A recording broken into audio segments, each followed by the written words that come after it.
Hello everyone, patching into today's first video. So we're going to have a look at the ECMWF 30-day model for today's first video. Going to look at temperature and rainfall anomalies for the next 4 weeks from the ECMWF extended model. Not just for UK, but for the rest of Europe as well. So this is your month-ahead look ahead with the ECMWF for Europe. Okay, so I'll get on that for you in a moment. Just say that coming up later on today, we're going to have a 10 to 14 day video update. That will include all of the regular features, and that will be coming up for you later on this afternoon. The two parts of the first winter update, by the way, have been placed onto winter updates page at GavsWeatherVids, and there is a written summary that goes with both of those parts for the first. For the first update. So, parts 1 and parts 2. So, you can watch the videos on demand at website and also on the YouTube channel, and you can also have a read of that written summary for both parts.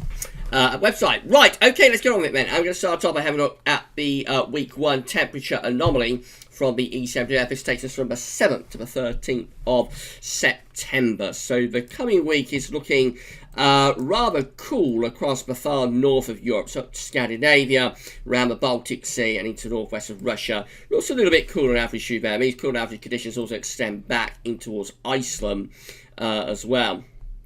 Going further southwards, we've got much of the UK and Ireland and the Low Countries, the far north of France looking near north with a temperature anomaly. So we've also got northern parts of Germany, also close to average, and northern Poland as well. But as we go further southwards, it gets a lot warmer actually. So actually many parts of Europe are warmer than average, like from the far north of France southwards. Generally above average temperatures, especially so across southern Europe, much of the Mediterranean, looking pretty hot, and also down in the southeast and around the Balkans as well. All those areas above average temperatures, 3, 4, 5 degrees above average. So away from the far north of Europe, actually quite a warm scene, quite a warm week coming up this week across many parts of Europe. Rainfall anomaly for week 1 from the 7th to the 13th of September looks wet and average for the extreme north, so around Norway in particular, very wet through there. The far north of Scotland also looking quite wet. Again, around these Baltic Sea areas, so like Finland and Estonia, Latvia, all of those sort of areas are generally looking quite wet, and into the northwest of Russia as well, generally looking quite wet through there. It looks also pretty wet through the central basin of the Mediterranean, making up some big thunderstorms kicking off there around the Balearic Islands of Mallorca, Minorca and Ibiza, and stretching over towards Corsica, Sardinia. Could be some big thunderstorms through there, but those are the exceptions. Again, many parts of Europe are actually looking quite dry in the week ahead. So again, we've got Ireland, the UK, much of France down to northern Spain looking dry. These dry conditions stretch all the way through western and central Europe over into the eastern and southeast part of Europe, again towards the Black Sea. So a lot of high pressure in control through the week ahead. We're going to have plenty of high pressure across many parts of Europe. Low pressure with the jet stream looks like it's pushed a lot further northwards for this week. Week 2 temperature anomaly becomes significantly warmer, especially across the west of Europe. So this is taking us from the 14th through to the 20th of February. Very significantly warm, in fact hotter than average through the west of Europe in this middle part of September, I say February. So the 14th to the 20th. I've just been writing up the written version of the winter update part 2, and so I've got sort of winter months, January, February, all of those months on the mind a little bit. Now it's the 14th to the 20th of September. Sorry about that, everyone. Yes, significantly hotter than average through this middle part of September, especially so like from France through to Germany, where we've got temperature anomalies going to 5 to 6 degrees above average around there, widely sort of 3 to 4 degrees above average. Most of these western parts of Europe are also looking pretty hot. So we've got Ireland and the UK, like a couple of degrees above average, Denmark, like going up to 1 to 2 degrees above average. So it is a very warm scene across many many parts of Europe through this middle part of September. The extreme north of Europe, so extreme north of Scandinavia, and well to the north of the Norwegian Sea, cooler than average through there, and sort of average type temperatures in the northeast, around the Baltic Sea and over towards northwest parts of Russia, but most parts of Europe are looking very warm. The east and the southeast also looking warm on average. Most parts of the Mediterranean looking warm or hot in this week as well. So yeah, very warm week coming up, but particularly so for western parts of Europe, where it looks like we've actually got a little bit of a mid-September heat wave going on. The precipitation anomaly looks like that. So turning wet average over Spain and Portugal and out into the Atlantic, that could be indicative of low pressure beginning to move in there, possibly signs a bit of a thundery breakdown actually with those hot temperatures across the west of Europe. Generally it's dry, and a little bit wet average across the far north of Norway and Sweden as well. But generally again it's dry across most parts of Europe, especially so from like western Europe over towards the eastern side of Europe. So that's where the high pressure is. Maybe indication that high pressure is receding back a little bit, so we're possibly seeing the high pressure receding back more towards central and some eastern parts of Europe. There is still dry and average conditions in the northwest as well for either the UK. Generally it's dry and average still here, but this thundery low might be starting to move in from the south of the southwest as we go through this middle part of September. So it may gradually be breaking down the ridge across western parts of Europe.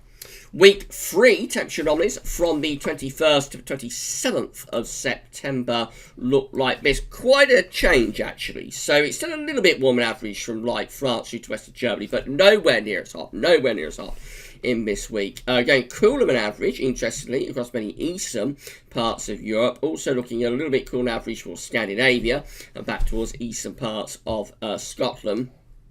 Near normal temperatures for Ireland and for the UK, indicating a cool down, obviously, in week 3 compared to week 2. So temperatures cooling down and returning back towards average. Most parts of the Mediterranean looking warm and average through the Central Bowl, right from eastern Spain over to Italy. Pretty warm also across Greece and Turkey. Spain and Portugal perhaps a little bit on the cooler side through there, but we'll still be very warm for the time of year, I suppose, or given the time of year. Rainfall anomaly for week 3 from the 21st to the 27th of September looks like that. So becoming significantly wetter than average through many central and eastern parts of the Mediterranean, especially focused around Italy, going over the Adriatic towards the Balkans, but also through the central bowl of the Med as well, significantly wetter than average. So our sort of autumnal thunderstorm beginning to break out through the Med, I think, as we go into this last full week of September. Autumnal thunderstorms breaking out in the Med. Northern Europe, so near normal actually rainfall for most parts of Northern Europe. Nowhere near as dry, you'll notice, as it is in week 2. So there's a definite change going on there that the ECM is predicting between like week 2 to week 3. Definite breakdown of the ridge and generally a cooler and more unsettled feel in week 3 compared to week 2. That said, it's not particularly wet for Northern and Western Europe, and actually close to UK and Ireland, going out into the Atlantic, it is a little bit drier than average through there, so there's higher pressure out to the west of the UK. So presumably we've got high pressure sort of through here, and then probably dip in the jet stream, doing something a little bit like that. I mean, down here we've probably got thundery area of low pressure developing through the central bowl of the Med, bringing the first autumnal rains down there. And then finally go through to week 4, which is 28th of September to 4th of October. Again, another pretty big change here, turning significantly cooler than average now. Significantly cooler than average for much of Northern and Western Europe. So a month of 2 halves for September, if this is right. First half up to the middle part of the month likely to be quite hot across most parts of Northern and Western Europe, but the second half turns a lot cooler. And so we see below average temperatures setting up across many northern, central and western parts of Europe. So Ireland, UK, we're seeing a temperature here going down to around a degree below average. Most parts of Scandinavia, seeing temperature going down to around a degree or more below average. And then from France right way over to west of Russia, including Germany, Poland, all those sort of areas. Again, it is looking cooler than average through there. The warmth is being pushed down into the far south of Europe, so generally warm and average temperature anomalies, or to find warm and average temperature anomalies, you have to go right way down into the Mediterranean. And even there, it's only just a little bit warmer than average. So quite a cool end to September and beginning to October,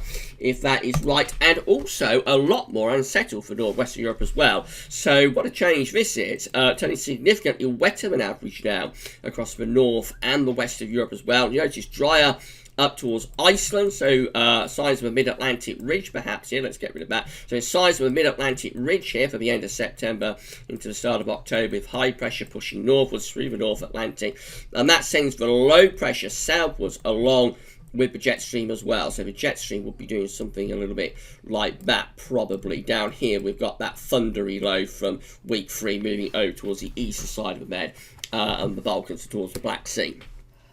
So yeah, all changed in North Western Europe as we get through to the end of September, beginning of October. That's when autumn truly descends. If this is right, it becomes much, much cooler, and it becomes a lot wetter as well. So autumnal rains and a big drop in temperature by the end of September and into the early part of October. For the central bowl of the Med and into parts of eastern Spain, it looks pretty dry through there. So we've got a holiday book to Balkans, to the Balearics, I should say, or Costas. Doesn't look too bad down there.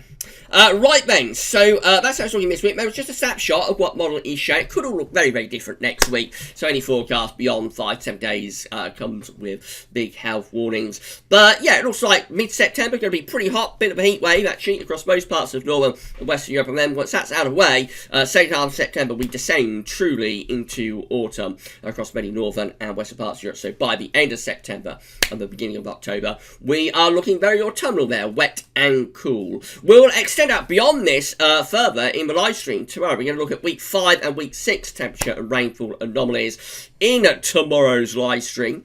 And that'll be from 6 o'clock, of course. So that will get us into the middle of October, so into the middle of mid-tropical autumn 2020. And that will be coming up tomorrow, as I say. Live stream from 6 o'clock. For this video, though, that's all now, and thanks for watching.